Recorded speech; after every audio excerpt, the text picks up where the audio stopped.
Suspense. Tonight's Most Dangerous Game, starring Joseph Cotten with J. Carrol Naish. Mr. Joseph Cotten as Sanger Rainsford, with J. Carrol Naish as General Zaroff, in the greatest manhunt story written in our time, The Most Dangerous Game, a supreme adventure in suspense.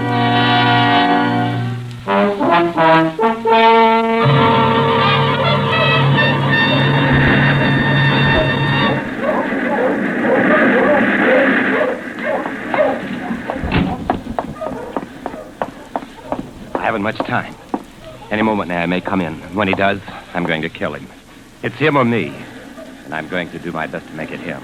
Maybe it sounds crazy to you. I guess it does. It would have sounded crazy to me a few days ago when I was laughing and joking with Whitney on the yacht.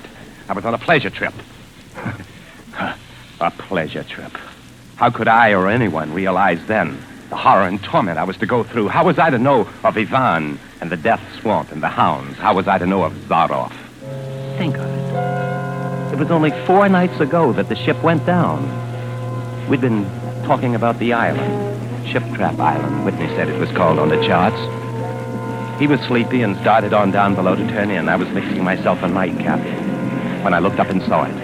A tremendous reef racing at us out of the fog. I screamed out a warning, but it was too late. We were right upon it.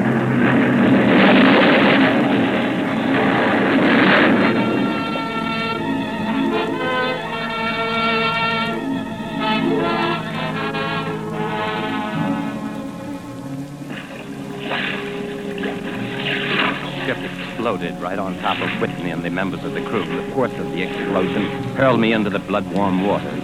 Terrified at this suddenness and surprise, my stomach weak and sick at the thought of the others. The sea was eddying furiously around sinking remnants of the ship, and a certain cool-headedness came to me, making me swim desperately away, or I might not have lived to go through the horror which was soon to come. I struck out to the right in the direction of the island Whitney had been telling me about. I have no recollection of how long I swam, but all at once, I heard the muttering and growling of the sea breaking on a rocky shore. With my remaining strength, I dragged myself from the swirling waters. Jagged crags appeared to jut up endlessly into the night. All in, gasping, my hands raw, I at last reached a flat place at the top. Flung myself down at the jungle edge and tumbled headlong into the deepest sleep of my life. When I awoke, I was in a strange place, having no idea how I got there. Our friend seems to be awakening. What? Where's this? Where am I? Where's Whitney? Oh. Do not be alarmed, my friend. My man Ivan found you on the cliff. He brought you here to be taken care of. Oh, there's life on this island. I hardly believed a whole... Well, few people do. Yes, you are quite safe here in my castle, Mr. Rainsford. I'm Sanger Rainsford of New York. My yacht ran Oh, Sanger Rainsford. Well, it is indeed a very great pleasure and an honor to welcome Mr. Sanger Rainsford, the celebrated hunter, to my home. You know me? By reputation only. I've read your book about hunting snow leopards in Tibet, you know. You see, my name is General Zaroff. Well, I can't tell you how happy I am to meet you, General. And I cannot tell you how happy I am to meet you, Mr. Rainsford. But come, we shouldn't be chatting here. We can talk later. You must be hungry. I am, rather. What? Well, Ivan, he thought you would like a robe. He's drying your clothes for you. Oh, thank you. Ivan is an incredibly strong fellow, but you must not mind his looks. His ears were cut off in battle, and he has the misfortune to be deaf and dumb. He is sensitive about his appearance. A simple fellow, really, but I'm afraid a bit savage. Oh? He has been in our family for years. Follow Ivan, if you please, Mr. Rainsford. I was about to have lunch just before you woke, but we can have it together now. Does the robe fit you all right? Oh, yes, perfectly, thanks. You have quite a collection of heads here. Lions, tigers, elephants, moose, bears. I don't believe I've ever seen more perfect specimens. They are nice. I take great pride in them. You have good cause. Well, coming from you, Mr. Rainsford, that is a great compliment. Well, here we are. If you will sit over there, please. Oh, thank you. All right, Ivan. Well, this soup looks delicious. Thank you. Perhaps you were surprised that I recognized your name, Mr. Rainsford. Well, You see, I read old books on hunting. I have but one passion in my life, and it is the hunt. your heads are really remarkable, General. That Cape Buffalo is the largest I've ever seen. You know, I've always thought the Cape Buffalo the most dangerous of all game. No, you are wrong, sir. The Cape Buffalo is not the most dangerous game. You won. They won. How does he understand you? He reads my lips. I think you will like the champagne, Mr. Rainsford. Ivan chills it expertly. No, the Cape Buffalo is not the most dangerous game. Here in my preserve on this island, I hunt more dangerous game. Is there big game on this island? The biggest. Really? Oh, it isn't here naturally, of course. I have to stock the island. Oh, well, what have you imported, General? Jaguars? No. Hunting jaguars ceased to interest me some years ago. I exhausted their possibilities, you see. Oh, may I pour you another glass of champagne, Mr. Rainsford? Oh, thank you, General. Oh, that's good. You know, God makes some men poets, some he makes kings, some beggars. Me, he made a hunter. My hand was made for the trigger, my father once said. My whole life has been one prolonged hunt. I have hunted every kind of game in every land. Grizzlies in the Rockies, crocodiles in the Ganges, rhinoceroses in East Africa. Jaguars. In the Amazon, I hunted jaguars. I heard they were unusually cunning. Bah, they weren't. They were no match at all for a hunter with his wits about him and a high-powered rifle. Oh, I was bitterly disappointed. I was lying in my tent with a splitting headache one night when a terrible thought pushed its way into my mind. Hunting was beginning to bore me, and hunting, remember, had been my life. Well, this was a tragic moment, was it not, Mr. Rainsford? Must have been indeed, General Zaroff. Fortunately, that never happened to me. Ah, but you are much younger than I am, Mr. Rainsford, and you have not hunted much. But you perhaps can guess why the hunt no longer fascinated me. You'll have to tell me, General. Well, hunting had ceased to be what you call a sporting proposition. It had become too easy. I always got my quarry, always. No animal had a chance with me anymore. The animal had nothing but his legs and his instinct. Instinct is no match for reason. I see. It came to me as an inspiration, what I must do. And that was? Well, I had to invent a new animal to hunt. A new animal? Are you kidding? Not at all. I never joke about hunting. I needed a new animal. I found one, so I bought this island, built this castle, and here I do my hunting. The island is perfect for my purposes. There are jungles with maze of trails in them, hills, swamps. But the animal, General Zaroff. Well, I wanted the ideal animal to hunt. So I said, what are the attributes of an ideal quarry? And the answer was, of course, it must have courage, cunning, and above all, it must be able to reason. But no animal can reason. My dear fellow, there is one that can. One. One. You can't mean... And why not? Oh, I can't believe you're serious, General Zaroff. You're just joking. Joking? I'm quite serious. I'm speaking about hunting. Hunting? You're speaking of murder. Dear me, that unpleasant word. But I think I can show you that your scruples are quite ill-founded. I doubt that. I hunt the scum of the earth. Sailors on tramp ships, lascars, mongrels. But they are men. Precisely. That is why I use them.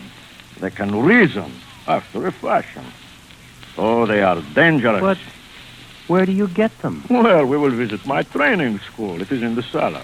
I have about a dozen pupils locked down there now.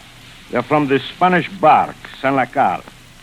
That had the bad luck to go on the rocks out there. Well, a very inferior lot, I regret to say. Another glass? No. You see, it is a game. I suggest to one of them that we go hunting. I give him a supply of food and an excellent hunting knife. I give him 2 hours start. If my quarry eludes me for 3 whole days, he wins the game. If I find him, well, he loses. Suppose he refused to be hunted. Well, I give him his choice, of course. He need not play that game if he does not wish to. If he does not wish to hunt, I turn him over to Ivan. Ivan used to be official knouter to my old king, and he has his own ideas of sport. Invariably, Mr. Rainsford, invariably, they choose to hunt. And if they win? Well, to date, I have not lost. Oh, I do not wish you to think me a braggart, Mr. Rainsford. Many of them afford only the most elementary sort of problem. Occasionally, I strike a tartar. One almost did win. I eventually had to use the hound. The hound? Well, this way, please. Come, I will show you. See, wait a minute. I'll open the window. Yeah, nice boys. Hello, boys. They are a rather good lot, I think, huh?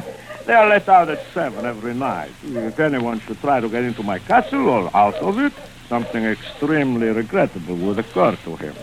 But enough of this. Come. I want to show you a collection of heads I'm quite sure you've never seen before. Will you join me in the library for coffee? Look here, General Zaroff. I appreciate your hospitality and your rescuing me more than I can say, but I'm not bored with hunting. Well, good, excellent. Tonight we will hunt then, eh, Rainsford? General, I wish to leave this island at once. Tonight we will hunt. You and I. You're wrong, General. I won't hunt. Oh. I won't murder. That is too bad. Well, as you wish, my friend. The choice rests entirely with you. But may I not venture to suggest to you that you will find my idea of sport more diverting than Ivan? Now, wait a minute. My dear fellow.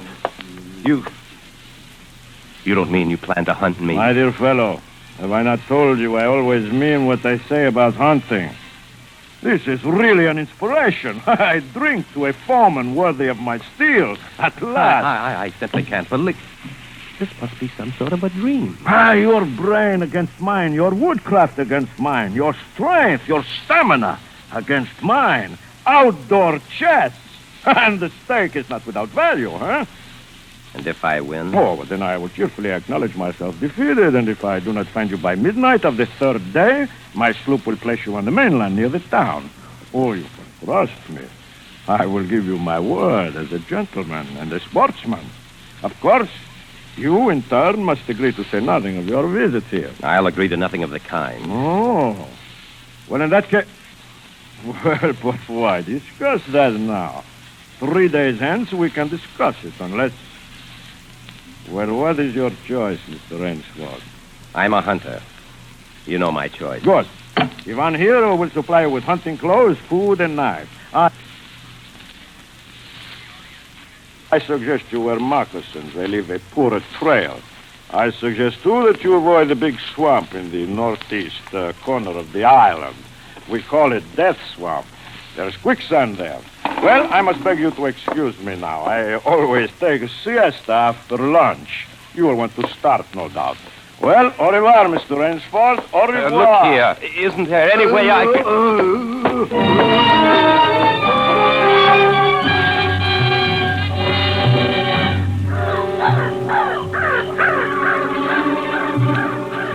I fought my way through the bush for 2 hours, repeating to myself over and over again, I must keep my nerve. I must keep my nerve. My whole idea at first was to put distance between myself and General Zaroff, and to this end I had plunged along through the thicket, spurred on by the sharp rowels of something very much like panic. Now, I had got a grip on myself. It stopped, and was taking stock of the situation. I saw that straight flight was futile. Inevitably, it would bring me face to face with the sea. I'll give him a trail to follow, I muttered, and I struck off from the rude path I had been following and into the trackless wilderness. I made a series of intricate loops. I doubled on my trail again and again, recalling all the lore of the fox hunt and all the dodges of the fox. Night found me exhausted, my hands and face lashed by the branches on a thickly wooded ridge. My need for rest was imperative, and I thought, I played the fox, now I must play the cat of the fable. A big tree with a thick trunk and outspread branches was nearby, and taking care to leave not the slightest mark, I climbed up and stretched out on one of the broad limbs. rest brought me new confidence and almost a feeling of security. Even so expert a hunter as General Zaroff could not trace me here, I assured myself. An apprehensive night crawled slowly by, my mind keenly alert for any sound, any warning. And towards the dawn, an instinct I never knew existed, like an animal must possess, impel me to look far in the distance in a westerly direction.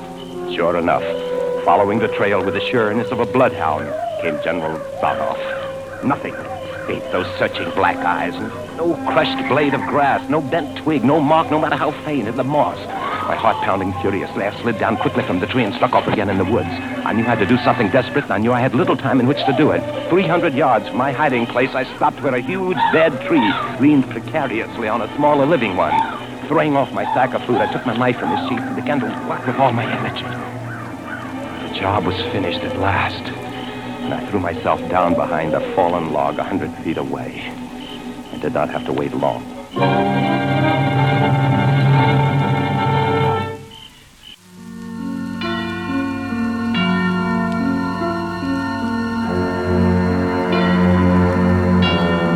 This is the Man in Black.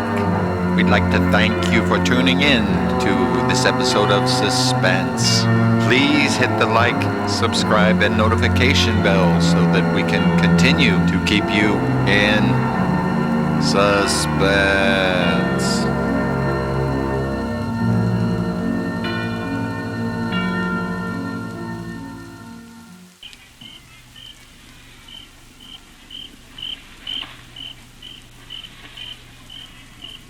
Ransford!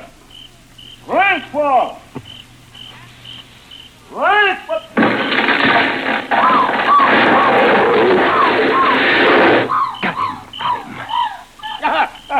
What?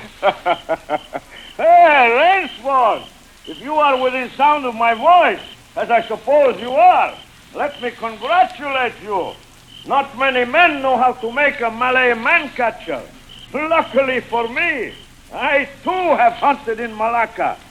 You are proving interesting, Mr. Ransford. You are proving interesting. The tree brushed my shoulder as I jumped back. I am going to have the wound dressed. It is only slight. But I shall be back, Mr. Ransford. I shall be back.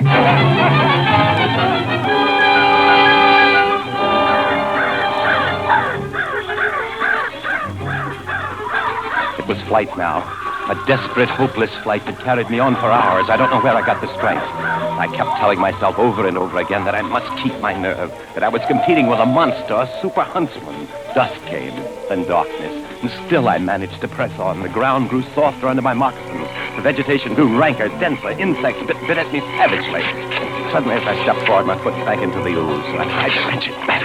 Mud sucked viciously at my foot like a giant leech. With a violent effort, I tore my foot loose. I knew where I was then. Death swamp and its quicksand. But the softness of the earth had given me an idea. I stepped back from the quicksand a dozen feet or so and began to dig. When the pit was above my shoulders, I climbed out and from some hard saplings cut stakes and sharpened them to a fine point. These stakes I planted in the bottom of the pit with a point sticking up. As fast as I could, I wove a rough carpet of weeds and branches and with it covered the mouth of the pit. Then, wet with sweat and aching with tiredness, I crouched behind the stump of a lightning-charred tree. I knew Zaroff was coming. I could hear the paddling sound of feet on the soft earth. He was not feeling his way along foot by foot. He was coming and coming fast. Crouching there, I couldn't see him nor the pit. I lived a year and a minute, frozen, every muscle tensed.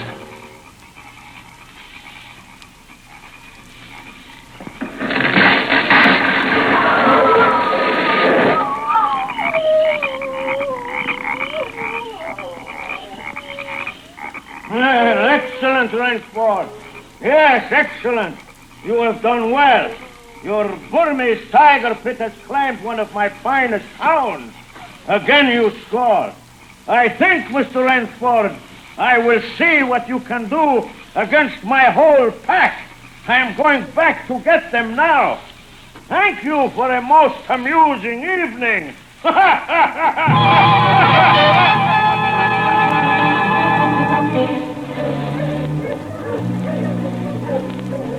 At daybreak, Lying near the swamp, I was awakened by a sound that made me know that I had new things to learn about fear. It was a distant sound, faint and wavering, but I knew it. It was the baying of a pack of hounds. I could do one of two things. I could stay where I was and wait. That was suicide. I could flee. That was postponing the inevitable. I put my every last hope into that tiger pit. For a moment I stood there thinking. All at once, an idea that held a wild chance came to me, and tightening my belt, I headed away from the swamp. The baying of the hounds grew nearer. It would be on me any minute now. My mind worked frantically. I thought of a native trick I had learned in Gandhi. I caught hold of a springy young sapling, and to it fastened my hunting knife with the blade pointing down the trail. With a bit of wild grapevine, I tied back the sapling. Then I ran for my life. The hounds raised their terrifying voices as they hit the fresh scent. I knew then how an animal at bay feels. At last, I had to stop to get my breath. The baying of the hounds stopped just as suddenly. And with it, my heart stopped, too. They must have reached the night. Excitedly, I shinnied up a tree and looked back. My pursuers had stopped all right. But the hope that had been in my brain when I climbed died. For in the shallow valley, I saw that General Zaroff was still on his feet. But Ivan was not. Apparently, he had come along to hold the hounds. The knife, driven by the recoil of the springing tree, had splintered through his chest. I finally tumbled to the ground when the pack took up the cry again. Nerve, nerve, nerve. I panted as I dashed along. A blue gap showed between the trees, dead ahead. The hounds were almost on top of me. I forced myself toward the gap. I reached it. It was the shore of the sea. Across the cove, I could see the gloomy gray stone of Zaroff's castle. 20 feet below me, the sea rumbled and hissed. I hesitated. I heard the hounds. Then I leaped far out into the sea.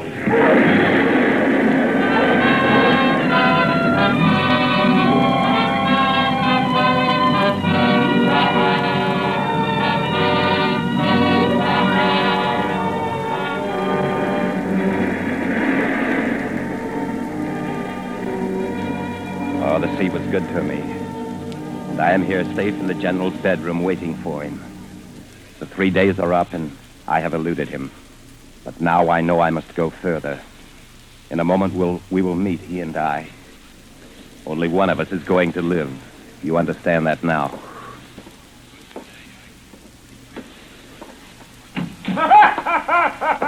The rooster rascar quando la populta rascan frascan Rainsford! General? Rainsford, how on earth did you get here? Swam. I found it easier and quicker than walking through your jungle. Well, I congratulate you. You have won the game. Oh, no, General. I'm still the beast at bay. Here. Get ready, General Zaroff. Oh, Yes, 2 of them. well, I see. Splendid. One of us then is to furnish a repast for the hounds. The other will sleep in this very excellent bed. On guard, Rainsford. General? Look! Good, Rainsford! Ah, General. What now, Rainsford? Come on! Good, Rainsford! Very good!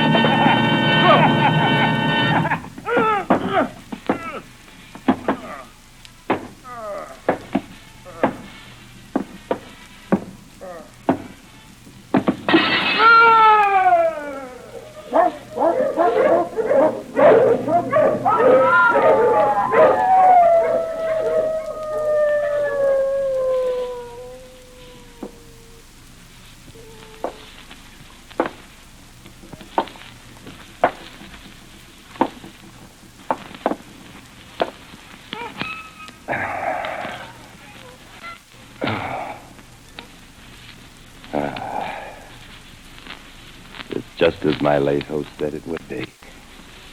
A very excellent bed.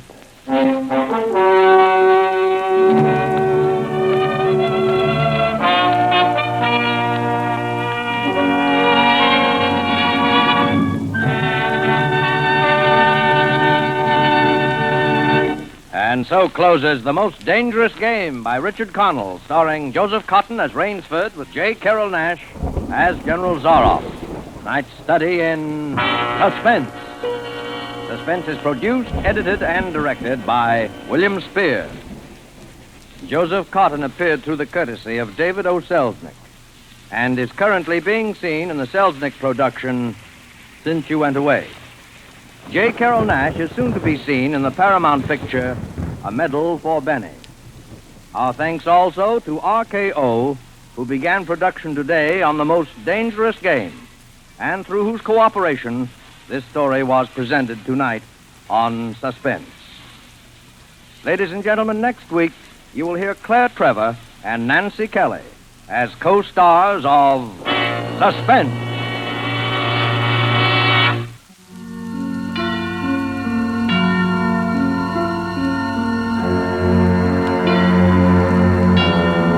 This is the Man in Black. We'd like to thank you for tuning in to this episode of Suspense. Please hit the like, subscribe, and notification bell so that we can continue to keep you in suspense.